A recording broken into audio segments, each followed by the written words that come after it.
she is the creative one in this area in fermentation. Not that there's not others, because Peggy and I have been fermenting also, and I don't know, maybe some of the rest of you have also, I don't know. But I'm kind of thinking that maybe this is the future of raw food, because there's so many things we would like to eat, you know, that we can't because they're just not quite palatable raw. Cabbage sometimes is palatable raw, sometimes not. Right, right. Thank you. Okay. So if we can transform some of our harder vegetables into edibles, yes, that would be absolutely. a huge step forward for raw food. Absolutely.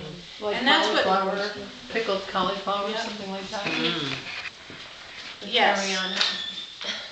And so that's what the advanced pickling class is about. Basically, you get a manual with all my esoteric recipes: the rhubarb, the root vegetable mix with the daikon radish and rutabaga, and whatever turnips. I also fermented daylily pods. I love daylilies. Yeah. To eat them, right? Yeah. Like I was reading, like you can eat the flower, the orange one, but before it opens. Oh, the pod. Right. The pod. That's what I did. I did the pods. I fermented the pods. They taste like the finest olives. They're so good, but they have a short life. They're about 6 weeks. Yeah, it's pretty short. So that's what the advanced pickling class. It's like all the nuances of like how you process it, how long it will last. I've done Swiss chard stems and Swiss chard leaves, kind of just separating them because they sort of have different timing. What else? The root vegetable mixes are very nice. I've done snap peas. Snap peas, when I opened a jar of snap peas, it bubbled for 15 whole minutes. I was almost afraid to eat it, but they were fantastic. I was bouncing. Because they're so sweet. Like sweet and salty and sour, all in the same food. It's wonderful. It's so exciting. What about the salt? I mean, is it bad to be ingesting so much salt?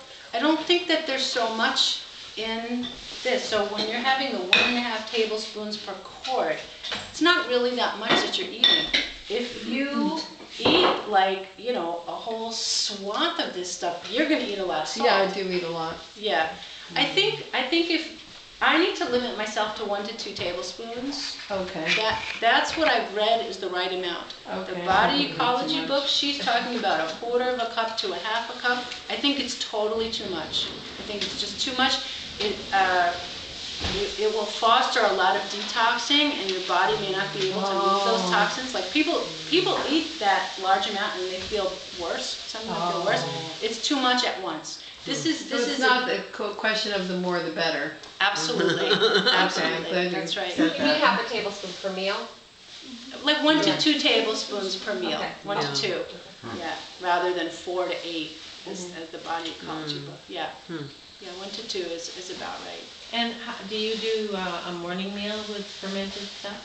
No, I can't. I've tried it. It's like, no, this is gross. I'll have a couple of ounces of water kefir before I eat, and that's so I'll get a little probiotics in the morning that way. So you make your own water kefir? Yeah. Is it cheaper to make water kefir than it is to buy probiotics, for instance? Cause absolutely. I've got a large family, and I'm looking for ways to reduce our. I want to be able to give supplements, but this is my whole premise. That when I say a month's worth of probiotics. A month's worth of probiotics can be $75 if you get the Garden of Life. It's a fabulous product, but $75 a month, that's like insanity. So this, what did this cabbage cost me? This wasn't even the whole cabbage. Do you eat it year-round, or do you primarily save it for pickling and eating it through the winter months, and then, eat garden food during the others, or? Well, we have pickles all the time, my husband and I. But I'm pickling seasonally. So whatever is harvested, whatever's fresh at that time. So I'll be doing rhubarb in the late spring. I do all my cabbages now. I'll do cucumbers in the summertime. Cucumbers and zucchini squash. Okay. Swiss chard is coming in the fall, early fall, or sometimes the spring.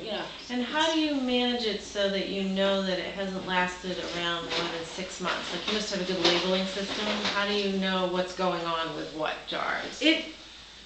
I try, I'm getting better at labeling, it's probably a good thing to be better, but usually you eat it up before 6 months, just because. You know, because if you're only doing cabbage and root vegetables, and you know, you have a whole bunch of it until February, it's gonna be gone by February, and you'll see that. My challenge is that when I make things to keep, Yep. is that I have this keep mentality and I don't allow myself to use them because I'm keeping them, and so I forget to eat them and they're just keeping, and I think I'll get to them, and yeah, I must have like starved in another lifetime or something. I save these for later, and I don't allow myself to use them, and then they're, you know, been there for too long, and Right. Use it.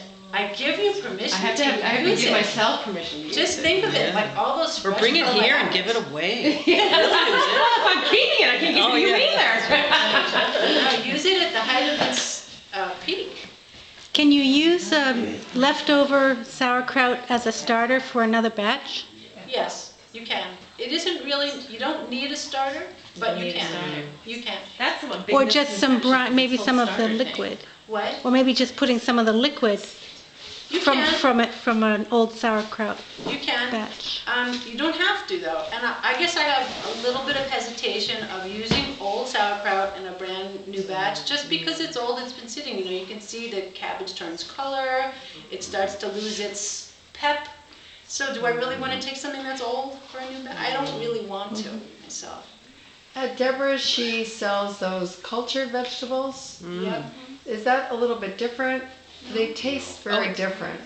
Who, That guy that makes In like bags. makes the No, in the pickles and- bags. Yeah, in the bags. Oh, in the They bag. sell They're carrot, raw. they sell beet. Well, those are from Canada. They're what? Yeah. Those are from Canada. They're raw. They are Is it the same that's in the unbelievable. jars? Have you ever I don't tried think these, so. the Okay. carrots? They're yum. They're yum. Unbelievable. Yeah. Zesty. Yeah, I've never tasted any homemade yeah. pickling. And so she sold in the refrigerator section there actually the culture. And so I actually tried that and I got a bad batch out of my vegetables. But I wondered if you knew what's different about those. They I don't- taste unbelievable. is there a little bit of vinegar in them? Probably. They're That's what's very, different. very zesty. Yeah, there's a little bit of vinegar probably. I think that's what. Some After of the fact or during it? After. Okay. Well, no, it could be put in a little bit, like a few tablespoons sometimes, like right in the fermentation. I think that's what I like, Yeah. the What are the vinegar. pros and cons of doing that? I think that if you're using raw apple cider vinegar, organic, I think it's fine. It will preserve the life a little bit longer, kind of in a way. I don't want to be eating vinegar myself, like not much. But I think it's still a good product. Let's see, Zuke, have you ever seen? Zuke, yeah. Zuke? Yeah, I met him at a conference and tasted his stuff and bought some, and it was very good, but it felt, for me, the vinegar felt like a little bit of interference. Like there was something extra in there that didn't need to be there. And he's, instead of making like a vinegar brine, boiled, vacuum packed on the shelf, they're just using a little bit of vinegar, so that just preserves the life, gives it a little bit of zip. Can I add vinegar to already made sauerkraut for that zip? Yeah, you could do that. Yeah. I would go with the organic. Oh, yeah. Yeah, don't use the Those white. carrots, if you, just to try it. I don't know what they do, but wow. Just a few on a nori roll or something. It's very expensive. They're very expensive, but they are good, aren't they? That's a treat that I It buy is a treat, me sometimes. too. And I think that recipe probably makes it possible to culture the carrots and, did you say beets? Well, they're separate. They sell carrots, they Because- sell beets, and they sell cabbage. Okay, The because. beets, they yeah. put, the cabbage are, one of them they put caraway in, which I'm not fond Yeah. of. But the carrots are, It's difficult to do like a whole bunch of carrots or a whole bunch of beets with this process because the sugar in the vegetables throws off the fermentation. So where they're using a little vinegar, that's gonna make it work. I gotcha, Yeah. okay. Anything different? Oh, sorry. Go ahead. Go ahead. Anything different about using green cabbage or red cabbage? The red cabbage is a little tougher, it's a little bit drier usually, but it's very good. That's really the only difference. And red cabbage is really nice with a sour apple or a green, like a small amount of apple in it. It's really good. And cinnamon stick. It's pretty. It's really good.